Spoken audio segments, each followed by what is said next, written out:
11 o'clock service. How are y'all doing today? Yes, feeling good. It's great to be with you. My name is Jeremy, and if it is your first time or you've been coming for a while, glad that you're with us, especially if you're tuning in online. If you're on YouTube, be sure to hit that subscribe button so you can stay up to date on everything happening around here. Speaking of everything happening around here, there's actually a lot, and I want to fill you guys in on a few things before we get started in our service. If you are new to North Point or newer or new-ish, and perhaps you've been asking yourself the question, what's next for me?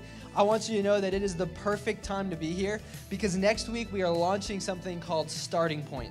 And Starting Point is an 8-week group for people who are perhaps returning to church for the first time in a while, new to church, new to Christianity, have questions about God. It happens here on Sundays in the Starting Point room. And so if you find yourself in one of those categories, it's a great place to ask your honest questions. But not only that, ask them with people who perhaps have similar questions as well and just get connected here at North Point. You can find out more information about Starting Point by going to npaustin.com. It is actually on our homepage, so just scroll down and you click on Starting Point and sign up there. And if I say all of that and you're thinking to yourself, I don't know, I'm kind of on the fence, I would just encourage you to jump off the fence and jump in and do it because I promise you will be glad you did. There are so many stories that come out of the Starting Point group. Not only this, but we have something else that's exciting happening here around North Point. Is anybody in here excited about summer starting to be around the corner? Yes, things are warming up. We're excited to leave the winter behind us, and we're excited to be in the summer. There's something that happens here at North Point every year around summertime, and we couldn't do it last year because of the world being the way that it was, but it is on this year, and we announced it to our students 2 weeks ago. We showed them this video. I want you to check it out. Take a look at this.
Yes, we are so excited. Camp 75 is on this summer. And if you're wondering what Camp 75 is, let me give you a quick synopsis. It is essentially a week in July in which we host 75-minute camps that happen in front or backyards of people's homes in the community.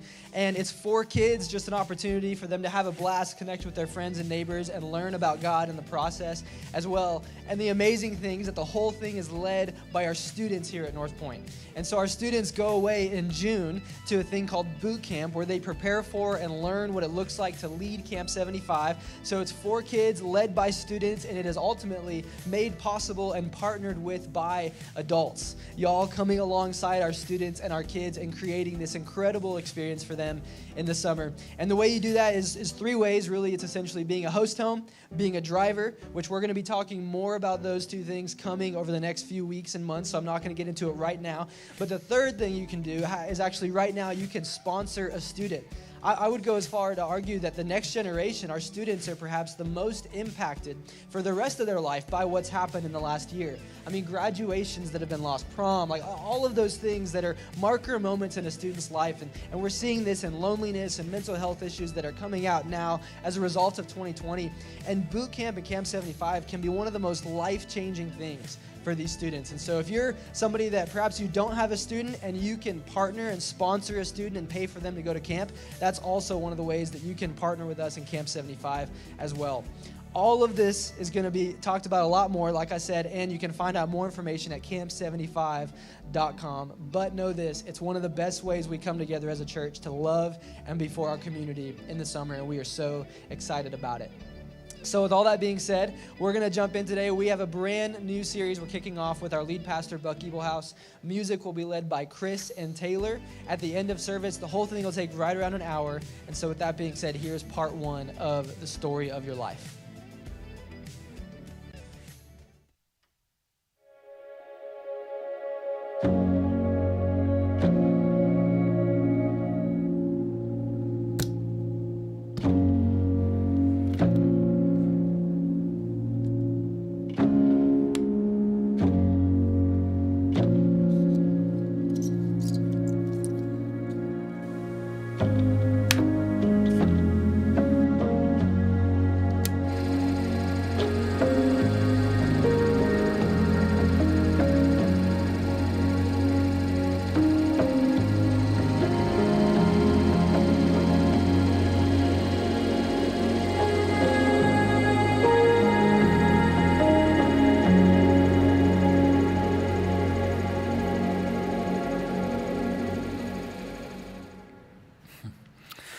You know, stories are powerful.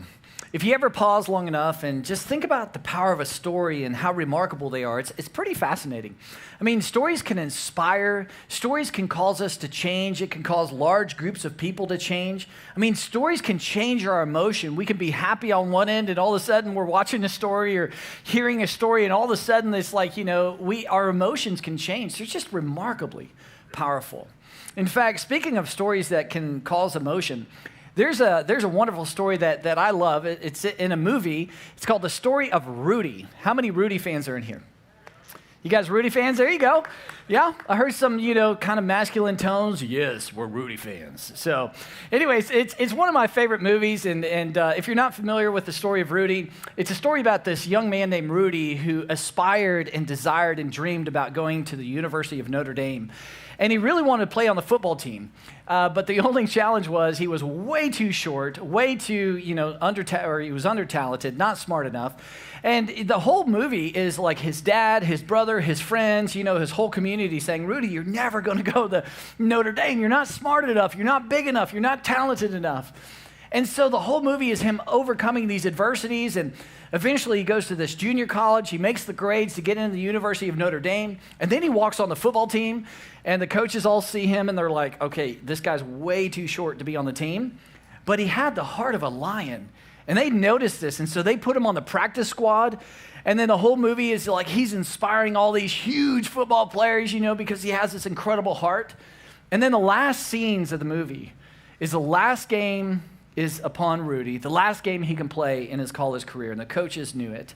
And he had worked so hard for a couple years, and so the coach comes and gives Rudy a jersey and says, suit up for your last game. I mean, an incredible story.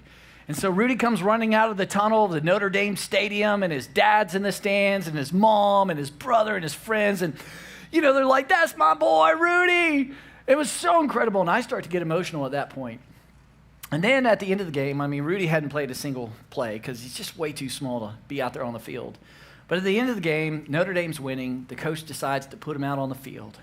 And he goes out and he sacks the quarterback on the last play of the game.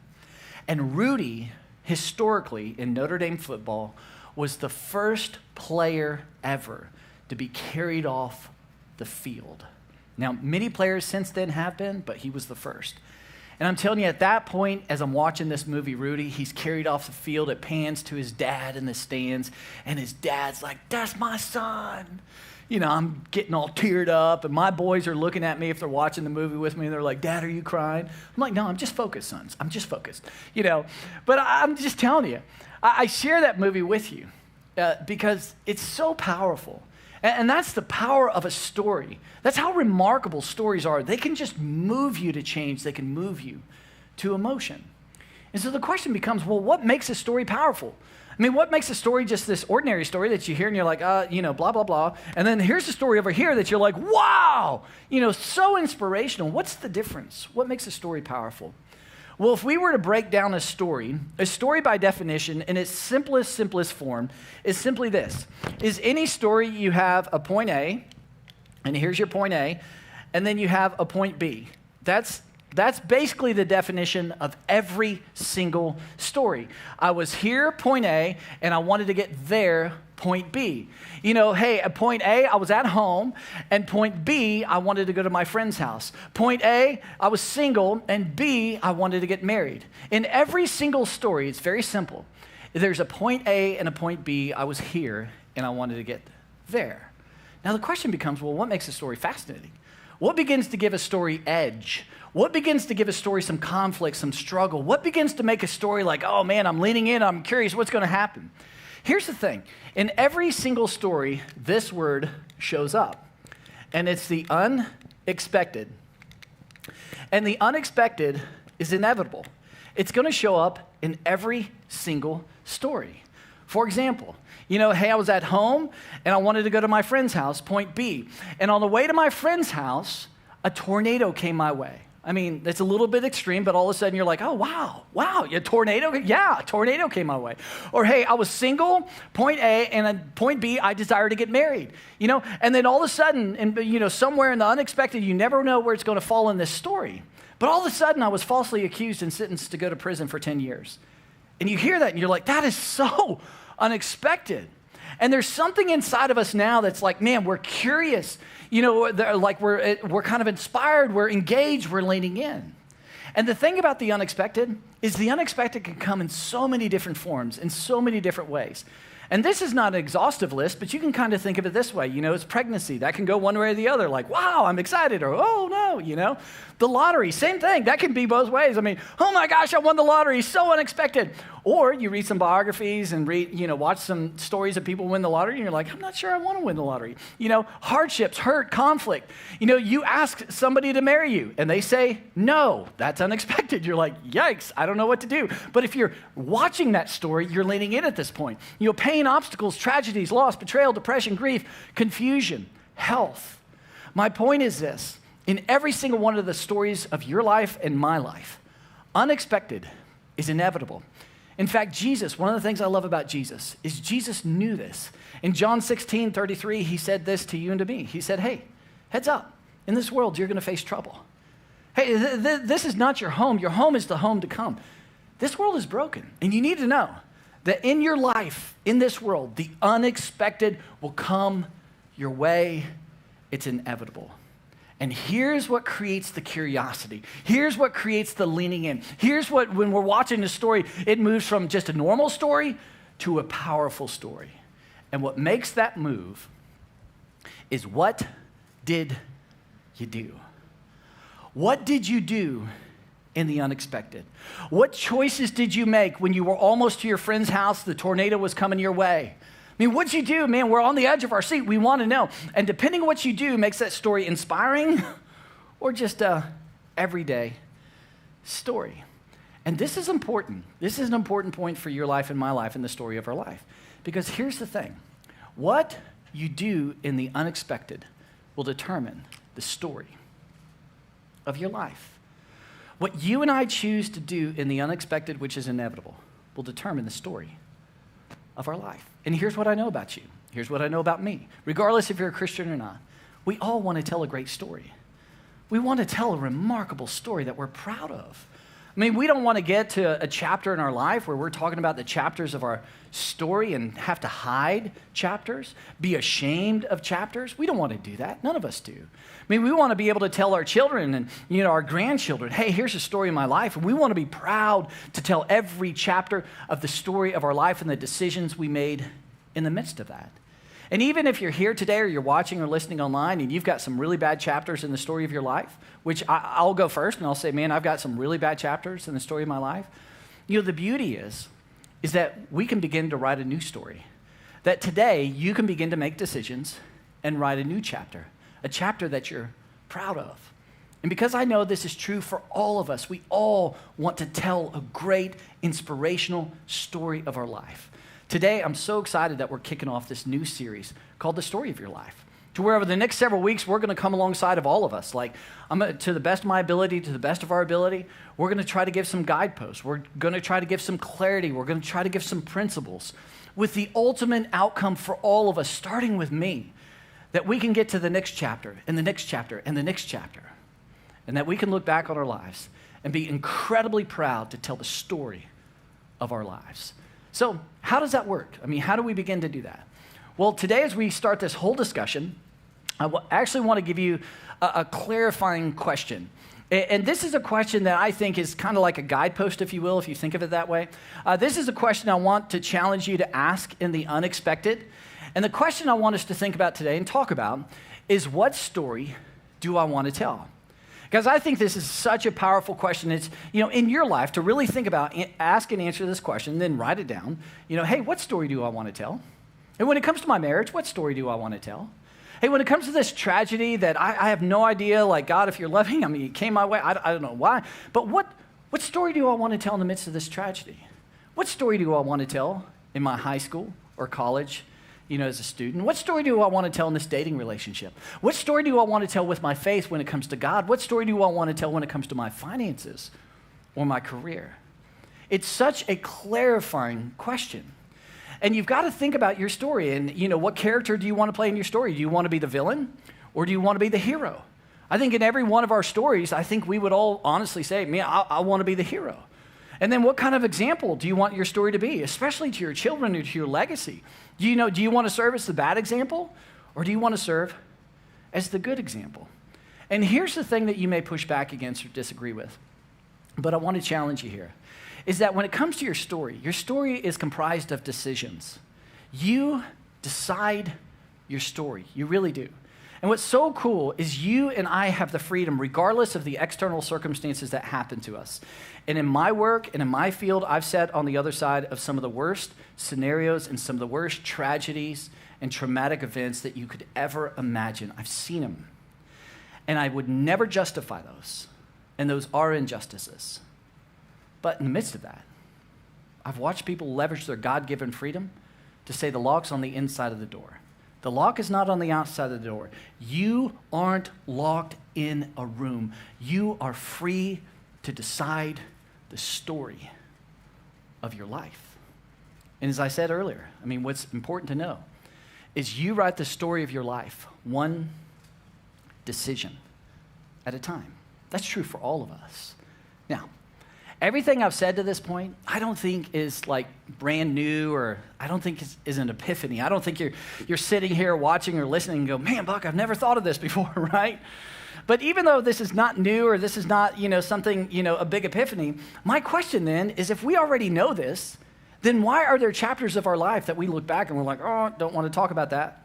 Why are there chapters of our life that we look back with regret? Why are there things that we go like, man, that's the one I don't want to share. Like when I tell my kids my story or my grandkids my story, I want to hide like these, 8 chapters. If we know this, and this is just intuitive, this is just kind of common sense, then why do we struggle with this? Why is this so difficult for us?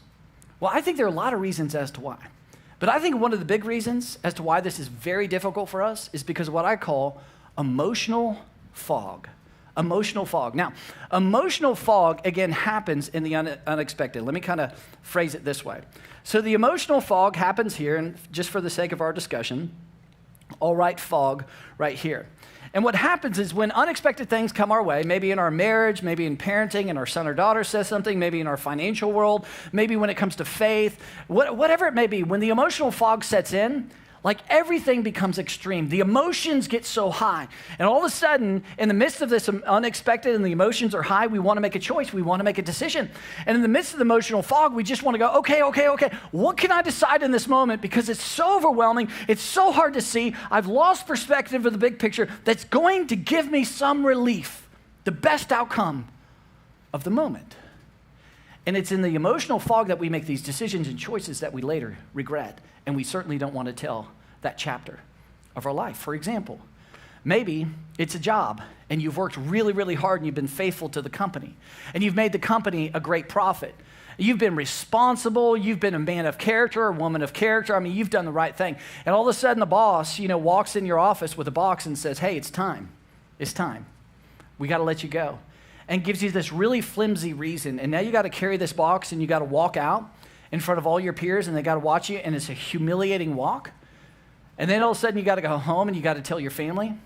And then you start looking for a job, maybe a week, now it's a month, now it's 2 months, and there's nothing. And all the insecurities begin to set in, all the emotion begins to set in, the emotional fog begins to set in. What am I going to do? How am I going to support my family? You're watching your savings just run out. There's no more money, just credit card debt is going and it's out of control. What do? What kind of decisions? Well, one of the emotional fog decisions you can make is to become very good friends with Jack Daniels and say, hey, Jack, you and I are going to be buddies because you take the edge off. And you make me, perhaps the way you might describe it, you make me feel happy. And I don't feel very happy. And I want to feel happy. And so you do that for a month, 2 months. Now it becomes a habit. Now it becomes multiple chapters. And when you tell the story of your life, you look back to those multiple chapters. And that's something you're not proud of. How numb, absent that you were in those moments. It happened in the emotional fog. Or perhaps, you're in a relationship, maybe a marriage relationship. And things started off well, and man, we got, things are going good, and now our kids are part of the equation, now job and a house and, cars and all, and you're just living the American dream, the American life. But then all of a sudden, somewhere in that relationship, the unexpected feeling starts to set in, and you're like, man, I'm just not happy. Is this all there is? Is this it? She doesn't make me happy any longer. He doesn't make me happy any longer. And so the emotional fog sets in, the emotions get extreme, you want to make decisions that give you relief in the moment, you lose sight of the big picture, you lose sight of the story you want to tell, and you make a decision to leave. And you think, hey, it's not going to impact anybody, it's fine. It's just going to make me happy, I finally am going to be happy. But there's a ripple effect in the legacy in the future of your children. There's a ripple effect in your legacy. And you can look back on those stories and you're like, man, I made some of the poorest decisions in the midst of that emotional fog. And even when it comes to your faith, maybe you grew up in a church, or maybe you grew up around a religious movement, or maybe your mama or your grandma told you God's good all the time, and that God loves you. But then a tragedy came your way. Something unexpected came your way. The emotional fog set in, and you're like, are you kidding me? God's good? Are you kidding me? God loves? Because I question every ounce of that right now. And so you make a decision, a choice in the midst of the emotional fog to walk away from God, to walk away from faith. And guys, I'm just going to say something based on observation. It's just pure observation. And you can go explore it on your own.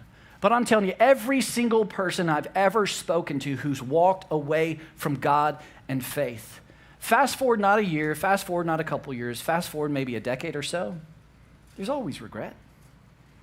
There's always regret. And that's a chapter you're not proud of. Why? Because the emotional fog. And guys, this is why this question is so important. When you're willing to pause in the midst of the unexpected and it comes your way and the emotional fog's in and you want to make decisions right away and I just need some relief, and you're willing to go, okay, let me just pause a second. What story do I want to tell in my marriage? What story do I want to tell when it comes to my faith? What story do I want to come to when it comes to parenting? Because my kids are driving me crazy. What story do I want to tell? It pulls you out of the emotional fog. It gives you clarity to the bigger picture and allows you to tell the story you desire to tell. Now, there's so many examples of this, but one example I want to share with you today that is just such a fascinating example is in the life of a man named Joseph. Now, Joseph, there's a whole lot of details about his life. In fact, a couple details for our story today is that Joseph lived about 3,700 years ago. Now, I think that's kind of cool. Think about this, that we have a narrative of somebody's life, of what they said, how they acted, the things that were happening to them historically. We have incredible detail. In fact, there's argument to be made in the entire Old Testament. The story that we have the most detail about is the story of Joseph. In other words, if you were to take the entire Old Testament before Jesus shows up and looked at all the characters and said, who of all the characters, which ones do we have the most detail, the most comprehensive context about their entire life? It'd be Joseph. There's so much information. His story is so long in the Bible. It's incredible the detail we have about his life. And a couple things about the life of Joseph is Joseph had a lot of brothers. A lot of testosterone was in his family. He had 11 brothers, 10 older ones and 1 younger one. You can imagine like the wrestling matches and all the things that took place in that house. And one of the things that was unique about his story is that Joseph's dad, Jacob, went public, and I do not recommend this, this is a bad move as a father, but went public with the fact of all, his 12 sons, which one of his sons is his favorite. Like he went public with his sons. It's like all 12 lined up and said, hey, by the way, boys, my favorite son is Joseph. I mean, really bad idea. And not only that, but then he kind of compounded everything, Jacob did, and the father, Jacob, gave Joseph a coat. And then, 3,700 years ago, it was a coat called the coat of many colors. It was a coat that stood out. I mean, it would be like a coat today that was like neon, that had some, LEDs or whatever in it that you could turn on at night. And you're like, ooh, look at my coat. And Joseph, you can imagine this. He's a teenager. I mean, his frontal lobe's not developed. He can't connect the dots. He's walking around as a teenager in this coat that his dad gave him in front of all of his brothers going, I'm dad's favorite. By the way, check out my coat. I mean, that was their family dynamic. It was fairly dysfunctional, 3,700 years ago. And it was all created by just pointing out and saying, hey, publicly, and then symbolically, that's my favorite boy of all my sons. So that dynamic's happening. Well, his 10 older brothers, they're jealous, and that would be a normal human response. But eventually, their jealousy turns into anger. Their jealousy turns into rage. And one day, they take advantage of that rage and anger, and they take Joseph out. He's in the field, and they strip him of his coat, and they take him to a slave trader, and they sell Joseph off to be sold as a slave in Egypt, which means they'll never see him again. He is done. He's out of the family. And then his older brothers take his coat and they rip it apart, put animal's blood on it, take it back to the father, Jacob, and say, Dad, I don't know how to tell you this, but we found this coat, Joseph's coat, in the field. It must have been a wild animal. We're so sorry. They fake the emotion, they fake the stories, and now his older brothers, their legacy, they're liars for life. That's their story. So this dynamic happens. This is the story unfolding. And now Joseph, we pick up his story, and he's sold as a slave into Egypt. He goes on the slave trade kind of market. A man by the name of Potiphar buys Joseph in Egypt. And Potiphar was the chief of security for Pharaoh, the most powerful man at the moment. And as a chief, of security, Potiphar was a man of influence. Potiphar was a man of wealth. Potiphar had a lot of things in his household. And in this moment, Joseph has a choice to make because so many unexpected things happen. Joseph had to feel the emotional fog. He's never going to see his father again. He's never going to see his younger brother again. He came from a good home, and now he's a slave, and he's sold into the house of Potiphar. So Joseph, what are you going to do in the unexpected? How are you going to act? Well, we have detail of what Joseph did. And what's amazing is he didn't lose hope. He didn't become bitter. He didn't say it's too much, and he didn't blame. And guys, we got to pause right here in Joseph's story because this is so important. This is so important to your story and my story of our lives. Because Joseph was a victim. What happened to him was totally unfair. The injustices came his way. Fate, the cards that he was dealt, we would all look at it and go, hey, Joseph, for the rest of your life, if you just want to kind of sit back and do nothing, you can do it, and it would be justified. You could totally be a victim. But he didn't choose that. He leveraged his God-given freedom to do something different. And I have to reiterate it again. You and I are free, regardless of what happens to us, to choose the story of our life. And one of the things that if you hear yourself saying, it's too difficult, it's too much, it's too hard, as soon as you use the word T-O-O, that is a clear sign you're letting yourself off the hook and saying, I don't have to do anything. It's too hard. Okay, you don't have to do anything now. It's too difficult. Okay, you don't have to do anything now. You don't have to make any decision in the unexpected. You can play the victim card. Or if you find yourself blaming, it's his fault. If he would just, then I would be. If you find yourself in that, I've said before, blame is lame. It keeps things the same. In other words, blame is ineffective. It will not lead you to the story you want to tell. And guys, you may disagree. I've been on the other side of the most traumatic stories I could ever imagine that life would present itself. And I'm telling you, the lock's on the inside of the door. You have freedom to decide the story of your life, regardless of the circumstances that will come your way. And is it hard? You better believe it. But you're free to choose. So was Joseph. And Joseph didn't play the victim card. He didn't play the blame game. He didn't say too much. Joseph said, you know what? God, I can't see you in all this. I don't feel like you're present. Doesn't seem like it. But I'm going to make the best of this story. And I guarantee he had to ask this question, what story do I want to tell now as a slave? Because that's my future. That's my reality. He says, I'm going to tell the best story. I'm going to be responsible. I'm going to work hard. And that's exactly what he does in Potiphar's house. And Potiphar noticed this. Potiphar's like, man, this guy's incredible. He works hard. He's early. I mean, he's responsible. He's a man of character. So he puts Joseph in charge of his entire household. And Joseph is going, man, at this point in the narrative, in this point of the story of Joseph, you're like, man, that's inspirational. That's incredible that you decided to choose that. And then the unexpected happens in Joseph's life. It's inevitable. It will always happen. So what's the unexpected? Well, we know. The story picks up. And I want you to pay attention to what the Bible says. This is one of the reasons why I love the Bible. It starts this way. It says, Joseph was a very handsome and well-built young man. Did you know the Bible said that? Isn't that cool? I mean, that is so human. In other words, like, hey, this guy, I mean, he is chiseled and he is hot. I mean, that's basically what the Bible's saying. And every time I read this, my mind goes to the movie Troy with young Brad Pitt with his shirt off. Maybe that's too far. Don't go that far. You know, we're in church together. Come on. But I mean, you picture that and you're like, yeah. I mean, this is cool that the Bible gives us this kind of detail. That's Joseph. He's chiseled and he's really good looking. And that's Joseph. Okay, well, interesting. Let's continue. And it says, and Potiphar's wife soon began to look at him lustfully and says, come and sleep with me, she demanded. But he refused. He made a decision. Now, he didn't expect this. This is unexpected. Did he feel the emotional fog? You better believe it. He's a man. And he probably felt the emotions and should I? And my goodness, this is going to feel good. And man, I want to feel good. I'm a slave. I mean, so many injustices have come my way. I mean, there was a big mixture of emotional fog. But I guarantee he had to pause. And probably out loud, he asked and answered the question, what story do I want to tell? What story do I want to tell? What story do I want to tell? And he probably 10 times over and over and over said, this is a story I want to tell. This is a story I want to tell. So what story did he want to tell?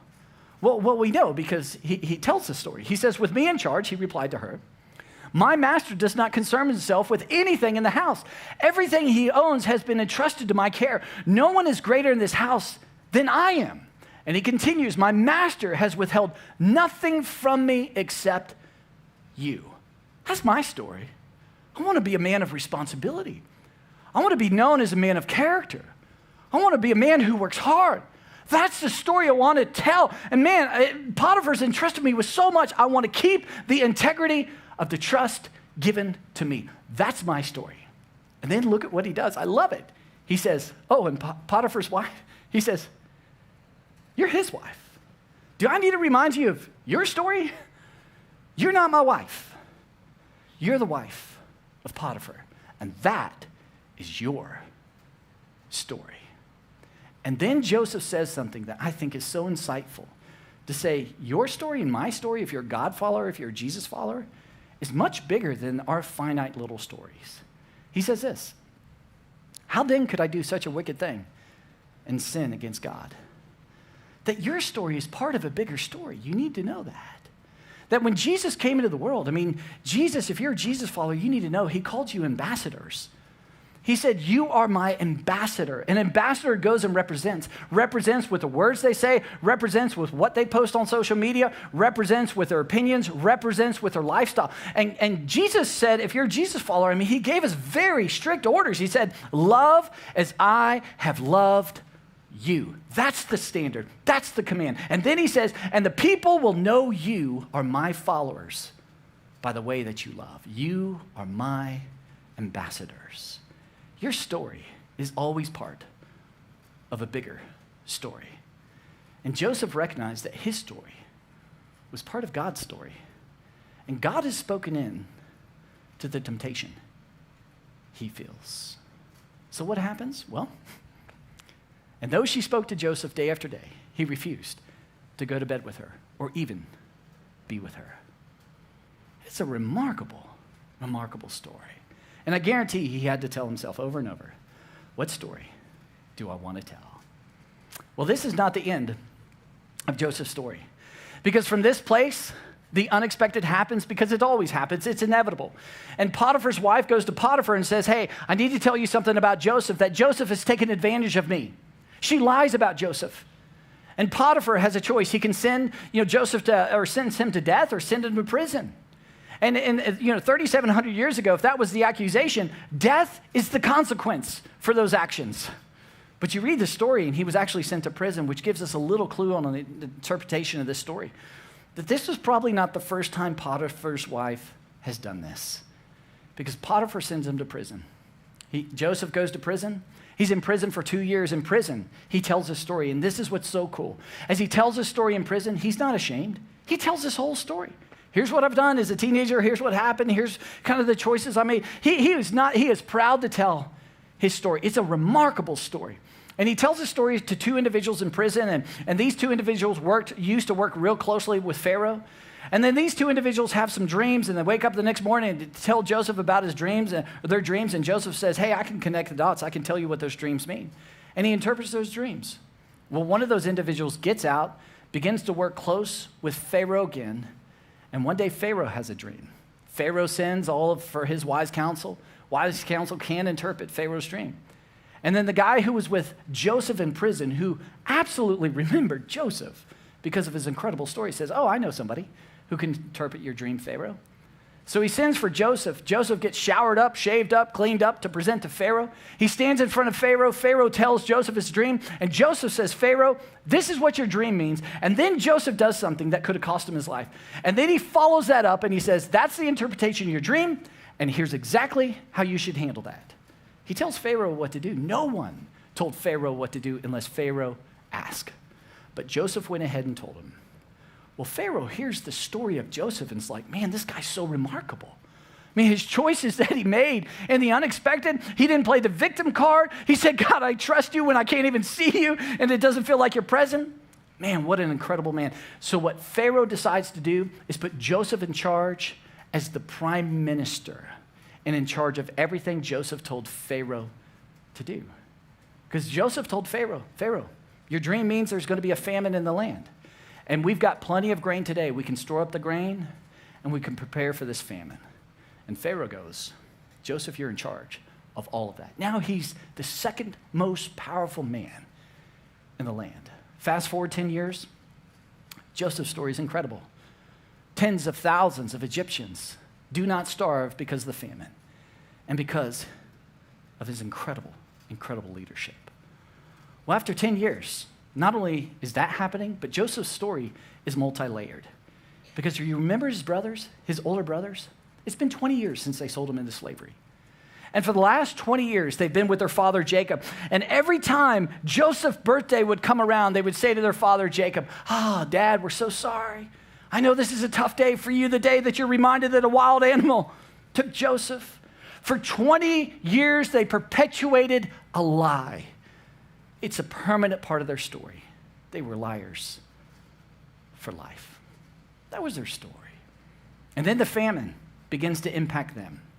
And they knew that there was a leader in Egypt who stored up all this grain. There was plenty of grain in Egypt. They didn't know the leader. They knew of the leader, but they didn't know the leader.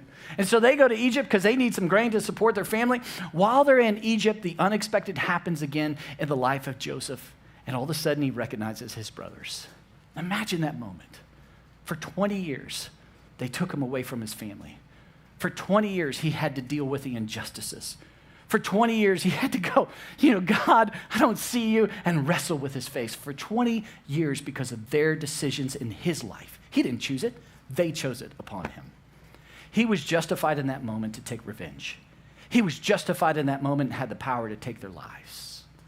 So what did Joseph do when he recognized his brothers? Well, he gathered them together in a room.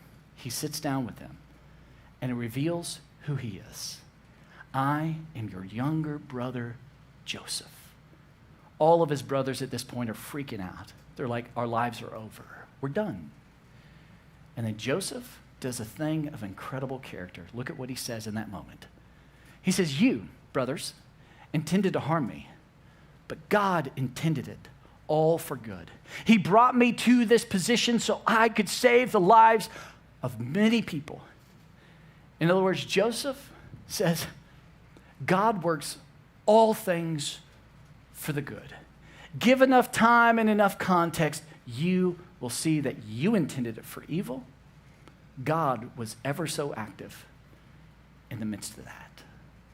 And then Joseph does something that, if you've ever done it with something extraordinarily difficult in life, is one of the hardest, if not the hardest choice you'll ever make, but one of the most liberating things you'll ever do.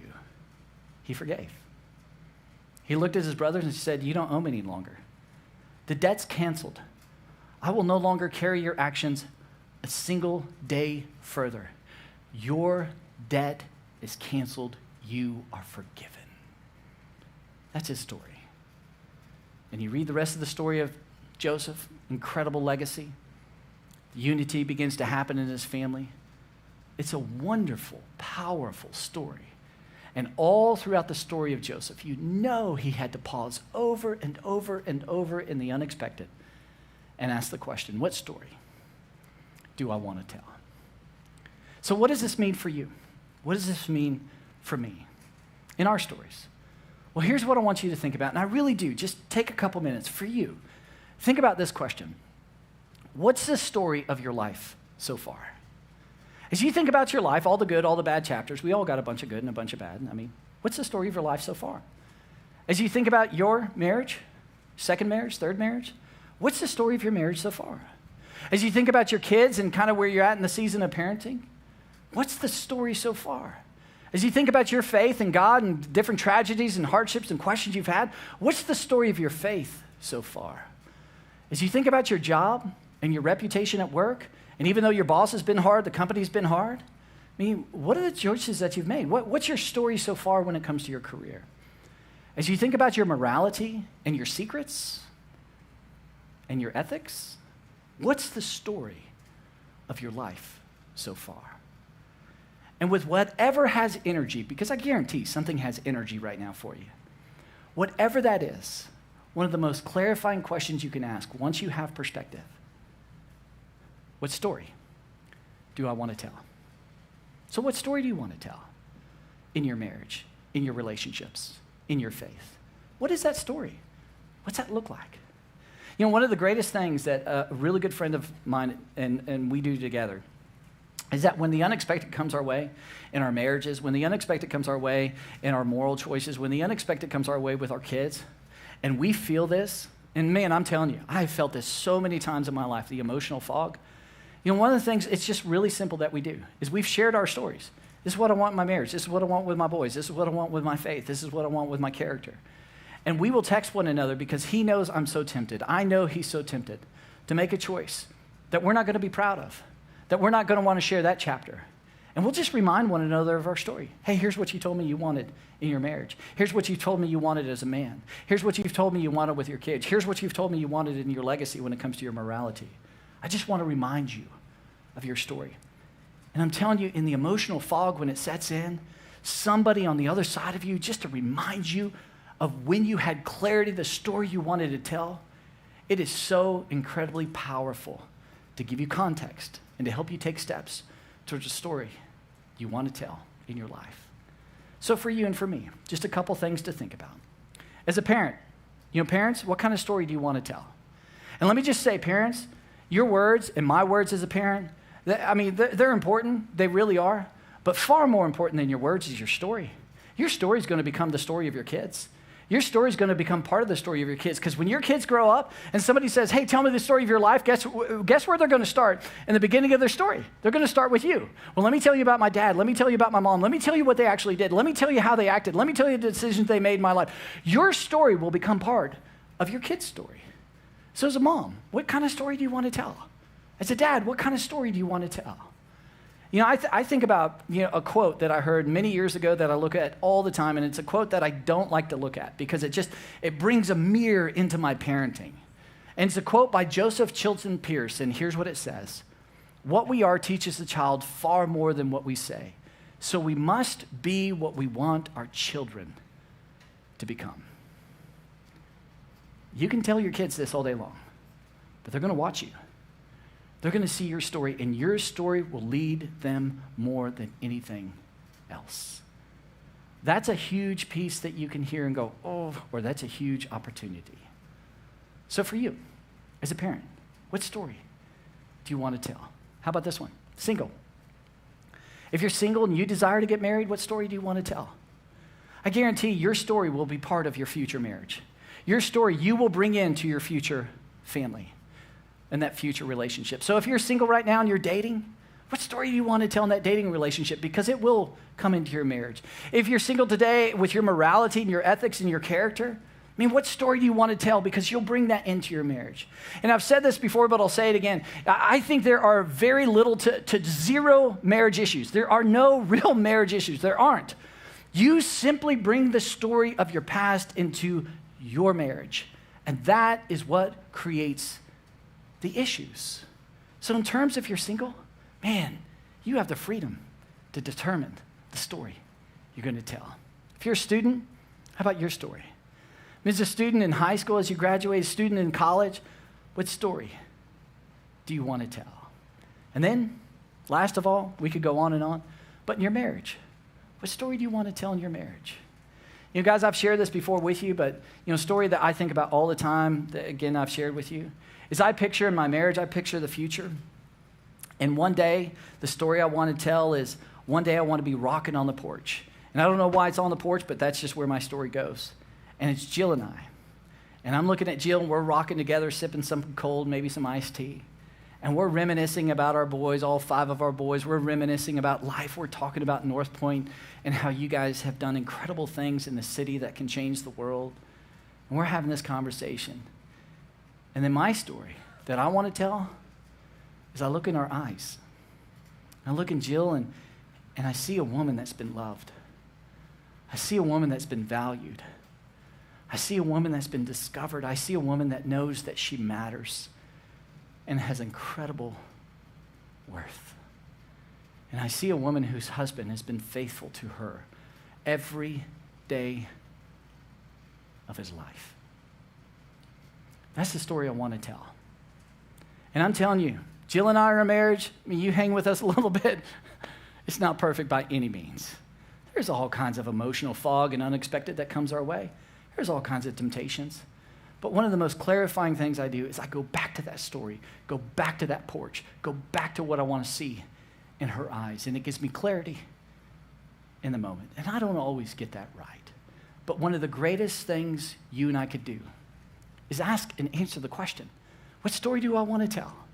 And even if you have bad chapters, because I got a lot of bad chapters in my life, the beauty is you can start today. You can tell a new story today. And one of the greatest things we could do is pause.